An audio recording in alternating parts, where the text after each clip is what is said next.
Hello बच्चों, आज हम डिस्कस करने वाले हैं क्लास 12th की इंग्लिश, जिसमें हम प्रोज के बारे में बात करेंगे। प्रोज में चैप्टर नंबर 1 के बारे में बात करेंगे, जिसमें हम फोर्थ शॉर्ट क्वेश्चन के बारे में बात करेंगे, जो कि मोस्ट इंपोर्टेंट है इस साल के लिए, बोर्ड एग्जाम के लिए। ठीक है, तो वीडियो को फुल वॉच करना, आप लोगों के शायद काम आ जाए। ठीक है, तो वीडियो को फुल वॉच कीजिएगा और आज की वीडियो शुरू करते हैं। देखिएगा, फर्स्ट क्वेश्चन है हमारा, why was France in great fear when he started for school.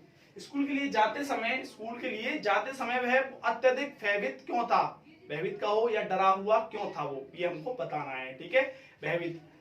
ठीक है, फॉर स्टार्टेड मतलब स्कूल जाते समय वह क्यों भयभीत था। ठीक है, तो when France started for school, when France started for school means यह हुआ कि जब वह स्कूल जा रहा था, इसकी जगह पे आप ये भी कर सकते हो, he was going to school when he was going to school he was in great fear of scolding। वो इसलिए डर रहा था क्योंकि उसके टीचर जो है ना, अध्यापक जो है, उसको डांटे ना या फटकारे ना, इसीलिए वो अत्यधिक भयभीत था। ठीक है, डरा हुआ था। ठीक है, अब उसको डांटेंगे क्यों वो। ठीक है, सुनिएगा, देखा आगे।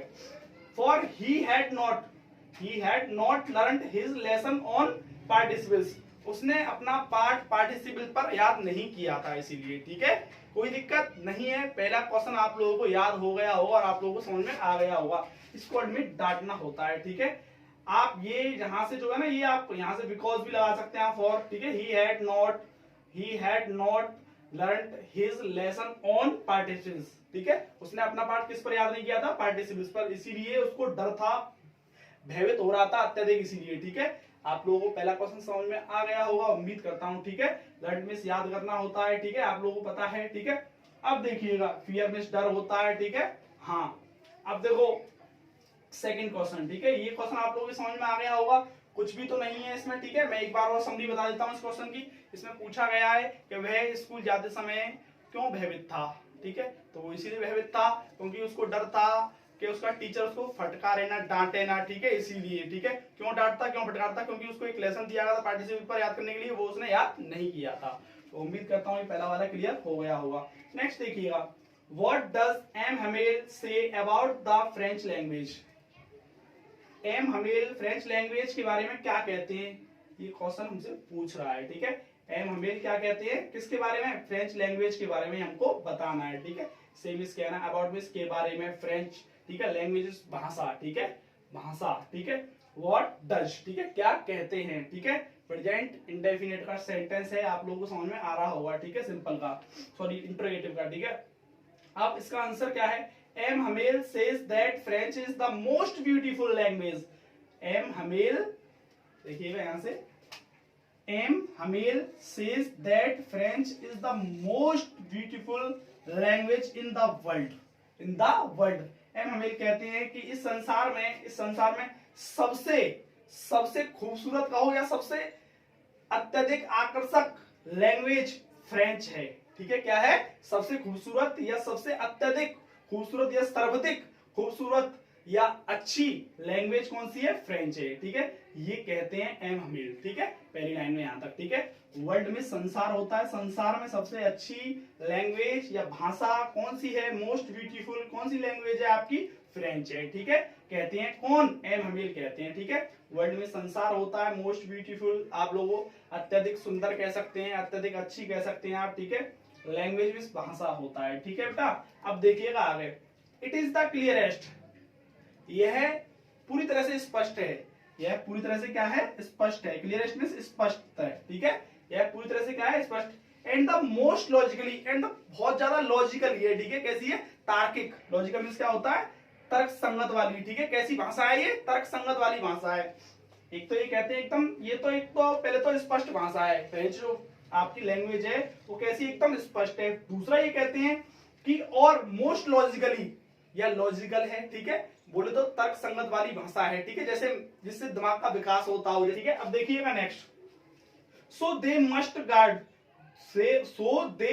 गार्ड, इसीलिए हमको इसकी क्या करनी चाहिए, सुरक्षा। मस्ट मिस चाहिए, जहां मस्ट प्रयोग हो जाए तो आप समझ जाएं कि आप वहां पे चाहिए लगाने वाले हैं। ठीक है, it amount them and never forget, और इसे हमें कभी भी भुलाना नहीं चाहिए, ठीक है, या फिर नहीं भुलाना चाहिए, ठीक है, इस तरीके से हम बोल सकते हैं, ठीक है, कोई दिक्कत। अब देखिएगा ये क्वेश्चन क्या कह रहा है, मैं एक बार और बता रहा हूं, ठीक है, अपनी भाषा में, कि what does M Hamel say about the French language. M Hamel क्या कहते हैं फ्रेंच लैंग्वेज के बारे में। वो ये कहते हैं पहली लाइन में कि संसार में सबसे अत्यधिक सुंदर भाषा फ्रेंच लैंग्वेज है। दूसरी लाइन में वह बताते हैं यह पूरी तरह स्पष्ट है और ये आगे बताते हैं यहाँ से क्लियरेस्ट एंड मोस्ट लॉजिकली, और बहुत तर्कसंगत वाली भाषा है। कैसी है? तर्कसंगत वाली भाषा है, ठीक है, इसलिए हमें इसकी सुरक्षा करनी चाहिए और इसे कभी भी भूला जाना नहीं चाहिए, ठीक है। यहाँ से है them and never forget it, forget means भुलाना, ठीक है, और नेवर मींस कभी नहीं, ठीक है, इट, इसे कभी भी और भुलाना नहीं चाहिए, ठीक है। तो आप लोगों के दूसरा क्वेश्चन भी क्लियर हो गया होगा, ठीक है। अब देखिएगा next question number 3, how did M Hamel wish his country before the close of the school that day. जब स्कूल के लास्ट दिन था समाप्ति का, तो एम हमेल अपनी कंट्री के प्रति किस प्रकार की इच्छा प्रकट करते हैं या फिर किस प्रकार की अभिलाषा रखते हैं, ये हमसे पूछ रहा है एम हमेल जो है, ठीक है, कैसी इच्छा रखते हैं, ठीक है, अंतिम दिन में। तो देखिएगा M Hamel turn to the black board. M Hamel मुड़ते हैं, इस तरीके से मैं मुड़ रहा हूं, इस तरीके से मुड़ते हैं, ठीक है। एम हमेल किसकी तरफ? ब्लैक बोर्ड की तरफ। किसकी तरफ मुड़ते हैं? एम हमेल टर्न इस मुड़ना, क्या होता है? मुड़ना। टू द ब्लैक बोर्ड, बिल्कुल रटना नहीं है यार, ठीक है, सीखना है अपने को, ठीक है। Turn the black board, took a piece of chalk, ठीक है, एक चौक का टुकड़ा उठाते हैं। वो क्या करते हैं? चौक का टुकड़ा लेते हैं, ठीक है, ये बोल सकते हैं। टेक मिस लेना होता है, इसकी सेकंड फॉर्म थर्ड फॉर्म बोल सकते हैं इसको, ठीक है, टुक। अब ए पीस में टुकड़ा ऑफ चौक, ठीक है, चाक बोलते हैं, ठीक है वैसे तो, comma and bearing on with all his might, अपनी पूरी ताकत से या पूरी शक्ति से जितना बड़ा उन पे लिखा जा सकता था बोर्ड पे, जितना बड़ा उनसे लिखा जा सका उतनी बड़ा उन्होंने लिखा, उतना बड़ा पूरे बोर्ड पर लिखा, जितनी ताकत से जितनी शक्ति से उन पे लिखा जा सका, पूरी ताकत से उन्होंने लिखा। He wrote as large as he could, मतलब जितना बड़ा यार लिखा जा सकता था उतने बड़े अक्षरों में उन्होंने लिखा, जितने बड़े अक्षरों में उन पर लिखा जा सकता था उतने बड़े अक्षरों में उन्होंने लिखा। क्या लिखा? वीव ला फ्रांस, वीव ला फ्रांस, बोले तो फ्रांस जिंदाबाद या फ्रांस अमर रहे, फ्रांस जिंदाबाद या फ्रांस अमर रहे, ठीक है, वीव ला फ्रांस। तो अब मैं इसको अपनी भाषा में समझाता हूं, ठीक है, कि एम हमेल जब लास्ट डे था स्कूल का, तो वो अपनी इच्छा को किस तरीके से प्रकट कर रहे थे, वो इस तरीके से प्रकट कर रहे थे। उन्होंने एक चौक उठाई थी। क्या उठाई थी उन्होंने? एक चौक उठाई थी, और चौक पर जितने बड़े अक्षरों में उन पर लिखा जा रहा था, उन्होंने उतने बड़े अक्षरों में क्या लिखा? फ्रांस जिंदाबाद, बोले तो इंग्लिश में वीव ला फ्रांस, वीव ला फ्रांस, ठीक है।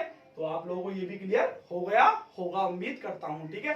अब देखिएगा नेक्स्ट एंड लास्ट क्वेश्चन हमारा, what was the bulletin board, what was the bulletin board, ठीक है, बुलेटिन बोर्ड क्या था, ठीक है, हाउ वाज इट इंपोर्टेंस, ये कैसे महत्वपूर्ण है, ठीक है, इसकी क्या महत्वता है, इसकी क्या महत्वता है, ठीक है। तो देखिए इसकी महत्वता क्या है। इन दोज डेज मतलब उन दिनों, इन दोज डेज मतलब उन दिनों, जब भी उन दिनों तुमको लिखना हो तो इन दोज डेज लिख दीजिएगा आप लोग, ठीक है, इन दोज डेज, ठीक है। अब the bulletin board was fixed at main crowded place, ठीक है, भीड़ के स्थानों पे लगाए जाते थे, जहां मुख्य रूप से भीड़ होती थी। मेन में क्या होता है? मुख्य, ठीक है, और क्राउडेड में क्या होता है? भीड़, और प्लेस में स्थान या इलाका, ठीक है। तो इनको बुलेटिन बोर्ड को कहां लगाया जाता था? भीड़ वाले स्थान पे, जैसे बाजार है जहां ज्यादा से ज्यादा लोग आने ही हो, ठीक है, फिक्स हो कि यहाँ जैसे बाजार है वहां बाजार लगेगा तो 100% लोग आने ही आने, ऐसी जगह पे इनको लगाया जाता था बुलेटिन बोर्ड को, ठीक है। And was the only medium to convey आप लोगों का पहुंचाना एक तरीके का, ठीक है, कन्वे द मैसेज, ठीक है, convey the message and news to the common mass. Common mass मतलब होता है आपका आम जनता। क्या होता है? आम जनता तक आपका संदेश और समाचार पहुंचाने का यही एक माध्यम था। क्या था? यही एक क्या था, माध्यम था। कौन? Bulletin board. बुलेटिन बोर्ड को इसीलिए भीड़ में लगाया जाता था कि उससे लोग पढ़ सकें, उन पे जो समाचार हैं और जो समाचार लिखे जा चुके हैं और आपके जो भी संदेश देना है उन्हें वो पढ़ सकें, और यही एक माध्यम था। ठीक है, इसीलिए इनको भीड़ में लगाया जाता था। ठीक है, अब देखिए इट वॉज इंपोर्टेंट, इसीलिए इट वॉज, यह महत्वपूर्ण था, because it was the only made of the communication between the official and public. जनता और अधिकारियों के बीच में वार्तालाप या किसी सूचना को देने का यही एक साधन था एकमात्र, और कोई साधन नहीं था। ठीक है, पब्लिक मींस जनता, ऑफिशियल आप लोगों को पता है। ठीक है, अधिकारी वगैरह जो होते हैं। ठीक है, और कम्युनिकेशन मतलब वार्तालाप। ठीक है, एकमात्र साधन था। ठीक है, कम्युनिकेशन का। ठीक है, कम्युनिकेशन करने का। ठीक है, अब it was the only mode of the communication between the official and public. तो उम्मीद करता हूं आप लोगों की समझ में आ गया होगा। एक बार और मैं इसको समझा देता हूं अपनी भाषा में। ठीक है, ऐसा था, बुलेटिन बोर्ड को कहां लगाया जाता है, देखिएगा इसको कहां लगाया जाता है, जहां भीड़ होती है मुख्य रूप से। ठीक है, वहां इसलिए लगाया जाता है क्योंकि लोग आप पढ़ सकें। ठीक है, कोई सूचना या समाचार उस पर लिखा हो, ठीक है, संदेश लिखा हो कोई, इसीलिए उसको वहां लगाया जाता है। ठीक है, और यही एक ऑफिशियल बोले तो अधिकारी और जनता के बीच में वार्तालाप का हिस्सा बनता है या फिर साधन है। ठीक है, एकमात्र। उम्मीद करता हूं आप लोगों की वीडियो समझ में आई होगी। ठीक है, अगर नहीं समझ में आई दोबारा देख लीजिएगा, आप लोगों को पक्का समझ में आ जाएगी। Thank you.